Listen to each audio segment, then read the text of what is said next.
तो हेलो बच्चों, आपका स्वागत है क्रिश एकेडमी पर। और आज हम करने वाले हैं स्टैटिस्टिकल फिजिक्स का टॉपिक है black body radiation. Most important topic है यार, पेपर के अंदर 5 नंबर 10 नंबर के अंदर हर बार आता है। तो भाई अगर आपकी किस्मत अच्छी हुई तो क्या पता आपके पेपर में भी क्वेश्चन दर्शन आपको दे दे। ठीक है, तो चलो शुरुआत करते हैं ब्लैक बॉडी रेडिएशन की।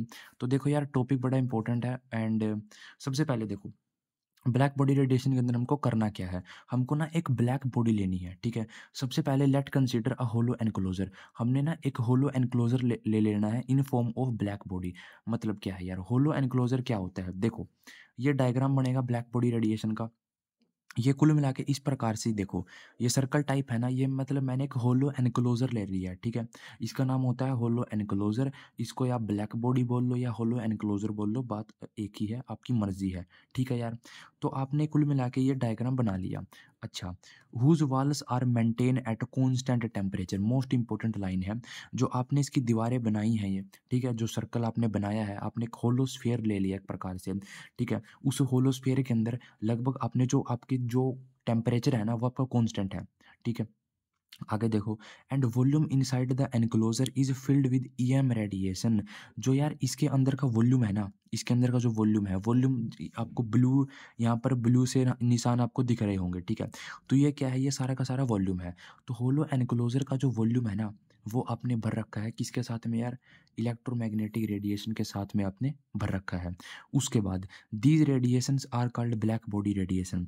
जो ये रेडिएशन आपको यहाँ पर दिख रही हैं, जो रेडिएशन यहाँ पर आपको नज़र आ रही हैं, ये सारी की सारी आपकी क्या है, ब्लैक बॉडी रेडिएशन है।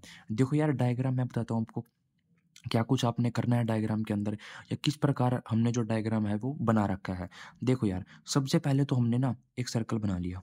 ठीक है, सर्कल बना लिया, पूरा सर्कल बनाना है, कोई बीच में गैप आपने नहीं देना। उसके बाद आपने ना देखो, यहाँ पर थोड़ा गैप दे रखा है, ये देखो जहाँ से क्याऊ, ये क्याऊ क्या है, क्याऊ यहाँ पर एक रेडिएशन है। ठीक है, आगे आएगी थ्योरी इसकी। ठीक है, मेरा मेन फोकस यार आपको क्या रहता है कि बच्चों को ना बढ़िया क्वालिटी की एजुकेशन प्रोवाइड कराई जाए। मुझको पता है यार, बीएससी के अंदर ना जो आपके टीचर्स होते हैं, वो ज़्यादातर ध्यान करते हैं डेरिवेशन पर। ठीक है, डेरिवेशन कराया और बस बात ख़त्म करी। लेकिन मेरा यार मेन मोटिव ये है कि आपको थ्योरी भी प्रोवाइड कराऊं, आपको कोई बुक खरीदने की ज़रूरत ना पड़े, या आपको यार किसी के पीछे मतलब टीचर से ज़्यादा रिक्वेस्ट ना करनी पड़े कि सर थ्योरी करवा दो। ठीक है, थ्योरी भाई सारी की सारी मैं आपको करवा रहा हूँ हमारे चैनल पर, क्रिश अकेडमी पर। ठीक है, तो भाई देखते हैं आगे।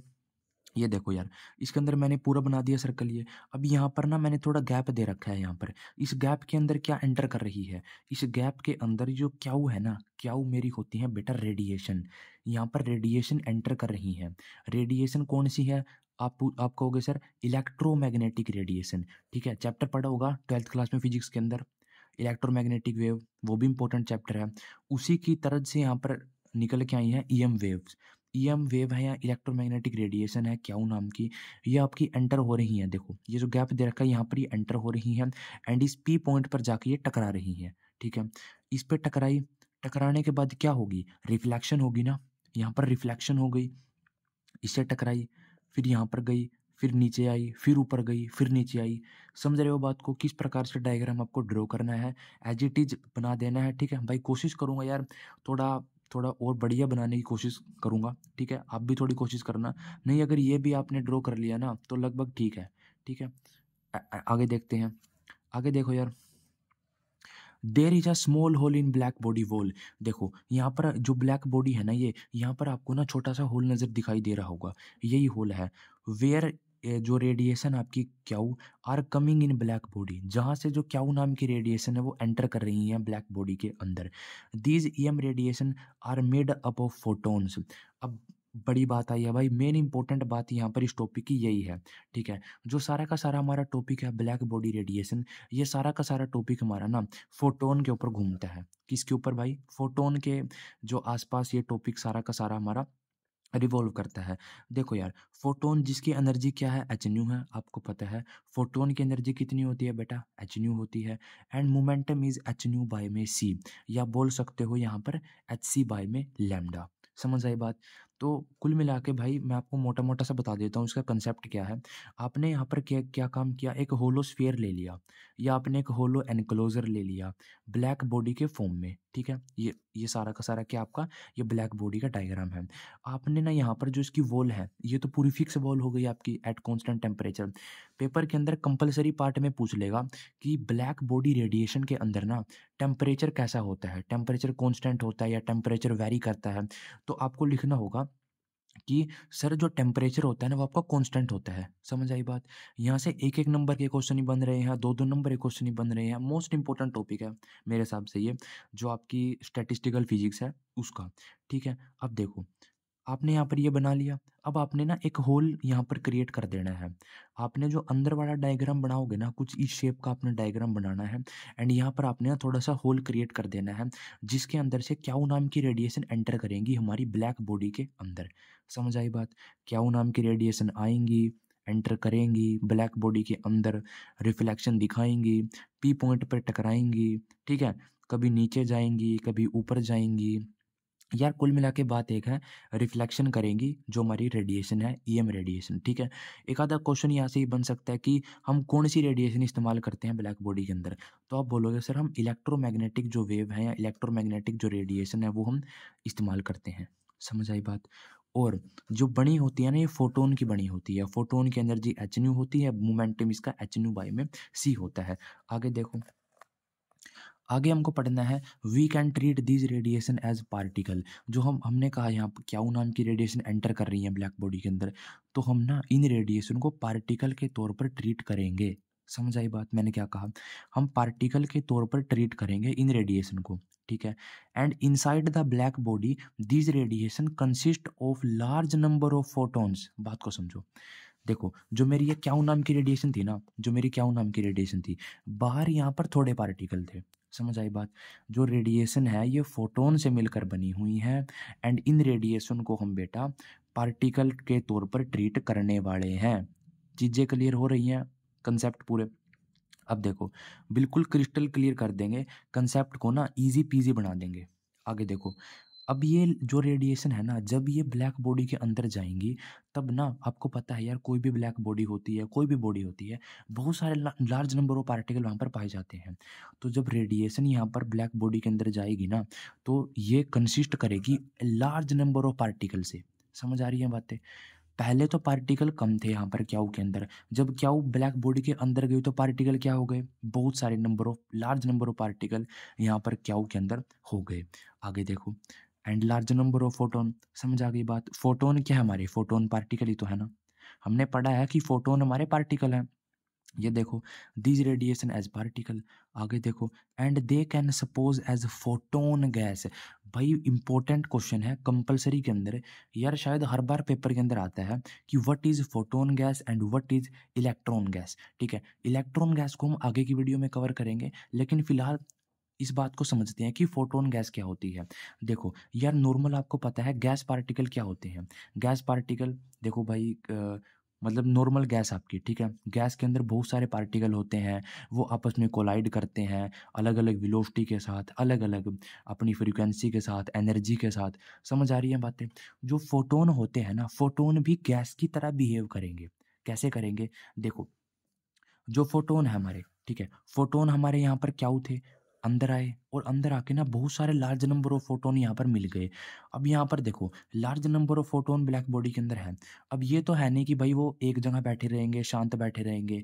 अगर लार्ज नंबर ऑफ पार्टिकल इस ब्लैक बॉडी के अंदर बन चुके हैं तो वो कोलाइड भी करेंगे, ठीक है, आपस में मूव भी करेंगे, ठीक है, अलग अलग स्पीड के साथ, वेलोसिटी के साथ, ठीक है, ट्रैवल भी करेंगे आपस के अंदर, मतलब कुल मिला के कोलाइड करेंगे। यानी जितने हमारे फोटोन हैं ब्लैक बॉडी के अंदर वो हमारे ना एक प्रकार से गैस की तरह बिहेवियर शो करेंगे। एंड इसीलिए हम इसको बोलते हैं फोटोन गैस। ठीक है, एंड दोज फोटोन, इसकी अगर आप एग्जैक्ट डेफिनेशन देखो तो ये बनती है the photon inside the hollow enclosure, या जो फोटोन हमारे ब्लैक बॉडी के अंदर, the photon inside the hollow enclosure और the photon inside the black body behave like a gas particle. वो हमारे ना गैस पार्टिकल की तरह बिहेव करते हैं। And collide with each other, आपस में कोलाइड भी करते हैं। तो इन्हीं रीज़न के लिए हम बोलते हैं इसको फोटोन गैस। समझ आई बात? क्या कुछ फंडा है इसका?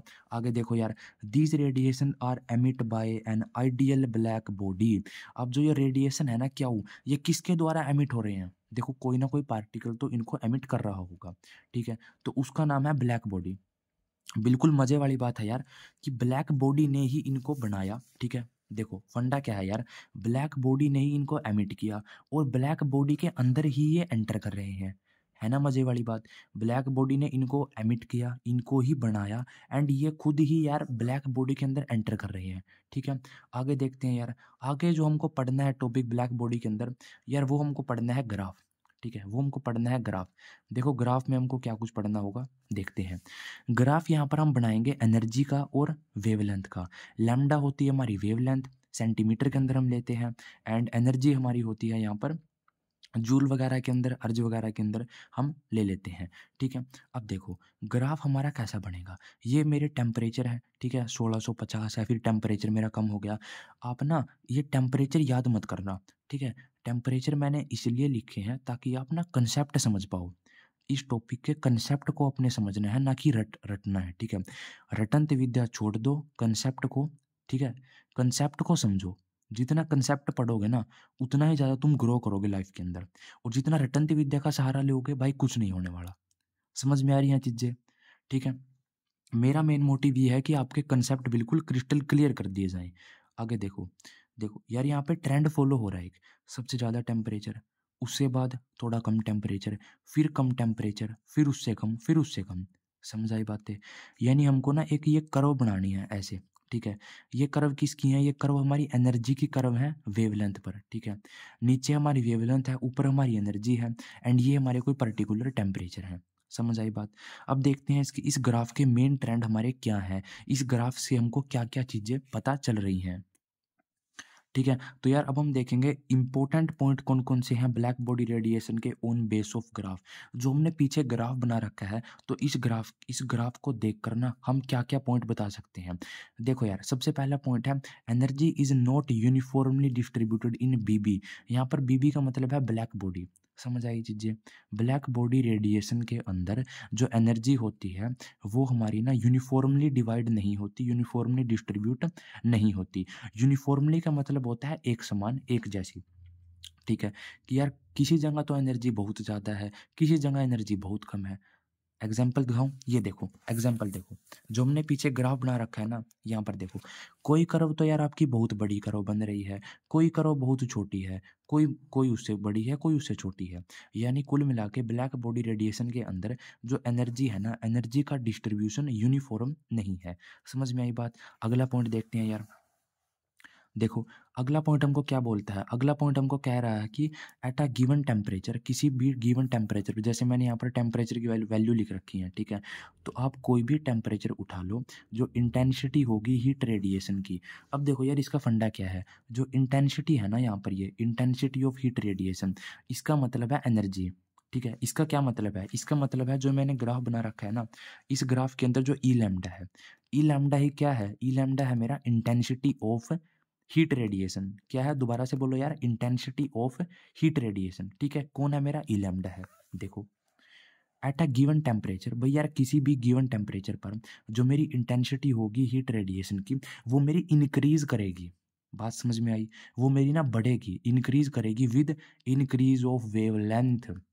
बात को समझो। नीचे यहाँ पर ग्राफ के अंदर मेरी क्या है? वेवलेंथ है। यहाँ पर मेरा ई लैम्डा है। ई लैम्डा का क्या मतलब है? Intensity of heat radiation. समझ में आई चीज़ें? मतलब जैसे हमारा कोई भी, जैसे हमारी वेवलेंथ है, ठीक है? किसी भी पर्टिकुलर टेम्परेचर पर जो जैसे हम वेवलेंथ को बढ़ाएँगे ना, तो वैसे जो हमारी इंटेंसिटी ऑफ हीट रेडिएशन है वो भी बढ़ेगी। दिखाता हूँ भाई आपको ग्राफ के अंदर। ग्राफ देखो यार, ग्राफ से चीज़ें क्लियर होती चली जाएँगी। कंसेप्ट बिल्कुल क्लियर होते चले जाएँगे। मैंने यहाँ पर वेवलेंथ बढ़ा दी, ये नीचे मेरी वेवलेंथ है। मैंने वेवलेंथ अपनी बढ़ाई, तो देखो ग्राफ बढ़ा ना, ग्राफ बढ़ा ना, ठीक है, ठीक है, यहाँ पर ग्राफ बढ़ा, फिर डाउन आ गया। डाउन देखो मेरा क्यों आया? देखो, जब तक यहाँ पर ये वैल्यू जो होगी ना बिल्कुल पीक वैल्यू है, ये होती है लैम्डा एम, मैक्सिमम वेवलेंथ, ठीक है? जब तक आप वेवलेंथ को मैक्सिमम कर दोगे, तब तक तो ई लैम्डा बढ़ेगा, ठीक है? लेकिन एक बार अगर आपकी वेवलेंथ मैक्सिमम हो गई ना, अगर उसके बाद फिर आप यहाँ पर लैम्डा को बढ़ाओगे तब ई लैम्डा आपका घट जाएगा। देखो बात क्या है मैं आपको बताता हूँ कि जब तक जो मेरी ये वेवलेंथ है ना, जब तक ये मेरी मैक्सिमम नहीं हो जाती, तब तक तो ई लैम्डा की जो वैल्यू है ये इंक्रीज होगी। तब ये देखो तब तक तो ये बढ़ेगी। मान के चलो जो ये डॉट है ना यहाँ पर, इसका मतलब है कि ये वेवलेंथ की मैक्सिमम वैल्यू है। मैक्सिमम वैल्यू के आगे, ठीक है, जो ई लैम्डा है ना आपका इंटेंसिटी ऑफ हीट रेडिएशन, तो ये आपका ये घट जाएगा। चीजें क्लियर हुई? अब देखो उसकी थ्योरी क्या है। इस टॉपिक की थ्योरी हमको क्या बोलती है, किसी भाई गिवन टेम्परेचर पर जो इंटेंसिटी ऑफ हीट रेडिएशन होगी ये आपकी बढ़ेगी with increase in wavelength and become maximum, है ना। मैंने क्या कहा, मैक्सिमम भी हो जाएगी एट अ पर्टिकुलर वेवलेंथ, किसी पर्टिकुलर वेवलेंथ पर जब आप लैम्डा को फिर से बढ़ाओगे, जब आप लैम्डा को इंक्रीज करोगे फर्थर, आप दोबारा फिर अगर लैम्डा को एक साथ छेड़छाड़ करोगे, दोबारा बढ़ाओगे ना, then intensity of heat radiation decreases. तब जो आपकी इंटेंसिटी है ना हीट रेडिएशन की, ये आपकी डिक्रीज हो जाएगी भाई, कम हो जाएगी। चीजें क्लियर हुई? आगे देखते हैं। आगे आपको एक लॉ याद करना होगा यार, ठीक है, ये आपका एक डायरेक्ट लॉ है, ये आपको पढ़ना होगा, ब्लैक बॉडी रेडिएशन के अंदर दे रखा है तो पढ़ना होगा। लॉ का नाम है Y1 डिस्प्लेसमेंट लॉ। पेपर के अंदर 1 मार्क में भी आ सकता है कि Y1 डिस्प्लेसमेंट लॉ क्या होता है। ये लॉ हमको बोलता है जो लैम्डा एम है इंटू में टी, लैम्डा एम, ठीक है, ये मेरा साथ साथ में है, लैम्डा एम मेरा एक साथ है, टी मेरा अलग है। समझ आई बात? लैम्डा एम मेरा क्या होता है, मैक्सिमम वेवलेंथ। इसका क्या मतलब है, यहाँ पर मैं लिख देता हूँ। इसका मतलब है बच्चों मैक्सिमम वेवलेंथ, मैक्सिमम वेवलेंथ। समझ आई बात? इसका जो मतलब है ना वो है मैक्सिमम वेवलेंथ, कि जब आप मैक्सिमम वेवलेंथ की टेम्परेचर के साथ में मल्टीप्लाई कराओगे तो इज इक्वल टू ये हमेशा कांस्टेंट के बराबर होंगे। समझ आई चीजें? आगे देखो, तो यहाँ से हमको क्या बात पता चली, यहाँ से हमको ये बात पता चली कि lambda m is equal to क्या हो गया, 1/में टी हो गया ना, है ना। अब देखो, तो लैम्डा एम आपका घटेगा जब आपका टेम्परेचर बढ़ेगा, यानी कुल मिला के जो मैक्सिमम वेवलेंथ है आपकी वो आपके टेम्परेचर के क्या हो जाएगी, इनवर्सली प्रोपोर्शनल हो जाएगी। ये पॉइंट हमको ये बोलना चाहता है। आगे देखते हैं। अगला पॉइंट है यार हमारा, intensity of heat radiation increases with increase in temperature. देखो यार कि जो आपकी हीट रेडिएशन की वैल्यू है यानी ई लैम्डा की जो वैल्यू है ना वो आपकी बढ़ेगी जैसे आपका टेम्परेचर बढ़ेगा। देखो यार ग्राफ के अंदर आपको देखकर पता चलेगा। देखो, जब मैंने टेम्परेचर लिया ज़्यादा, 1600 कुछ टेम्परेचर है, तब देखो कितनी बड़ी कर्व यहाँ पर बन रही है। जब मैंने टेम्परेचर थोड़ा सा कम किया तो कर्व मेरी छोटी हो गई। जब मैंने सबसे कम कर दिया तब देखो यार कर्व मेरी कितनी छोटी बन गई। तो इंटेंसिटी जो है यहाँ पर मेरी हीट रेडिएशन की, ये डायरेक्टली प्रोपोर्शनल है किसके, टेम्परेचर के। चीज़ें क्लियर हुई? आगे देखते हैं। जो आखिरी पॉइंट है यार हमारा पांचवा पॉइंट है, ये देखो हमको क्या बोलता है। ये हमको देखो क्या बोल रहा भाई, ये बोल रहा कि एट अ पर्टिकुलर टेम्परेचर, किसी पर्टिकुलर टेम्परेचर पर जो एरिया होगा अंडर दी कर्व, कर्व के नीचे का जो एरिया है ये रिप्रेजेंट हमारा कर रहा है, ये टी है भाई, ठीक है, ये टी है हमारा, ये हमारा रिप्रेजेंट कर रहा है total energy emit by the black body. और ये एरिया आपका बढ़ेगा, इंक्रीज होगा विद इंक्रीज इन टेम्परेचर। देखो यार क्या कुछ मसला है मैं बताता हूँ आपको। भाई किसी भी टेम्परेचर पर आप वैल्यू ले लो, ठीक है, जैसे आपका 1600 केल्विन है, आपके लिए एक ग्राफ बन रहा है, ठीक है। देखो यार जो आपका एरिया है ना ये आपकी कर्व है, किसी भी टेम्परेचर पर जो आपका ये एरिया है, एरिया अंडर दी कर्व, इस कर्व के जो नीचे वाला ये एरिया है ना वाइट वाइट पोर्शन, ठीक है, तो ये आपका बढ़ेगा। देखो यार जैसे टेम्परेचर आपका ज़्यादा है वैसे ही आपका एरिया ज़्यादा है, एंड जितना टेम्परेचर ज़्यादा है उतनी आपकी एनर्जी ज़्यादा है। तो यही तो फंडा कह रहा है ये पॉइंट। देखते हैं यहाँ पर क्या कह रहा है पॉइंट, कि भाई किसी भी पर्टिकुलर टेम्परेचर पर जो आपका एरिया अंडर दी कर्व है ये आपका total energy emit by black body के बराबर है। ठीक है, कि भाई जो एरिया के अंदर जो मैंने वाइट वाइट पोर्शन दिखाया था ना, ये है कि कितनी एनर्जी यहाँ पर एमिट कर रखी है ब्लैक बॉडी ने। ठीक है, एंड ये एरिया आपका बढ़ेगा जैसे आपका टेम्परेचर बढ़ेगा। जितना ज़्यादा टेम्परेचर, जैसे 1600 केल्विन था तो एरिया बहुत बड़ा था, जब जब टेम्परेचर आपका 900 केल्विन हो गया तो एरिया आपका सिर्फ थोड़ा सा इतना बच गया। समझ आ रही हैं चीज़ें? आगे देखो, and according to Stefan Boltzmann law, ये मैंने स्पेशल हाईलाइट किया यार, इंपॉर्टेंट लॉ है, कई बार कंपलसरी क्वेश्चन के अंदर आ जाता है कि स्टीफन बोल्ट्जमैन लॉ आपका क्या होता है। तो स्टीफन बोल्ट्जमैन लॉ के अकॉर्डिंग जो आपकी एनर्जी होती है ना, ये आपके डायरेक्टली प्रोपोर्शनल होती है टेम्परेचर के 4th पावर के। यानी कि जितना ज़्यादा आपका टेम्परेचर बढ़ेगा, उतनी ज़्यादा आपकी एनर्जी बढ़ेगी, ठीक है? तो ये सब कुछ था यार, ब्लैक बॉडी रेडिएशन आपने ख़त्म कर लिया है। इतना ही टॉपिक था, लेकिन इम्पोर्टेंट टॉपिक है, पेपर के अंदर हर बार पूछा जाता है, कंसेप्चुअल टॉपिक जाता है, ठीक है? डेरिवेशन नहीं है, सिर्फ़ आपने थोड़े मेन पॉइंट्स याद रखने हैं, 1-2 डायग्राम बनाना है, ठीक है? एक डायग्राम बनाना आपने एंड एक आपने ग्राफ बनाना है, ठीक है? तो वैसे इम्पोर्टेंट टॉपिक है भाई, पेपर के अंदर आ जाता है। तो बस आज के लिए इतना ही। चैनल को सब्सक्राइब कर देना एंड वीडियो पसंद आई तो उसको लाइक कर देना। शेयर कर दो भाई अपने दोस्तों के साथ जो बीएससी की तैयारी कर रहे हैं, स्टैटिस्टिकल फिजिक्स जिस यूनिवर्सिटी में बुक अप्लाई हो रही है, ठीक है? अपने दोस्तों के साथ वीडियो को शेयर करो, ठीक है? एंड नोटिफिकेशन ऑन कर देना, ऐसी वीडियो बहुत आती रहेंगी इस चैनल पर, तो आपको पता चल जाए, इसलिए नोटिफिकेशन ऑन करके रखना है आपने, ठीक है? तो बस आज के लिए इतना ही। Thank you. जय हिंद, जय भारत।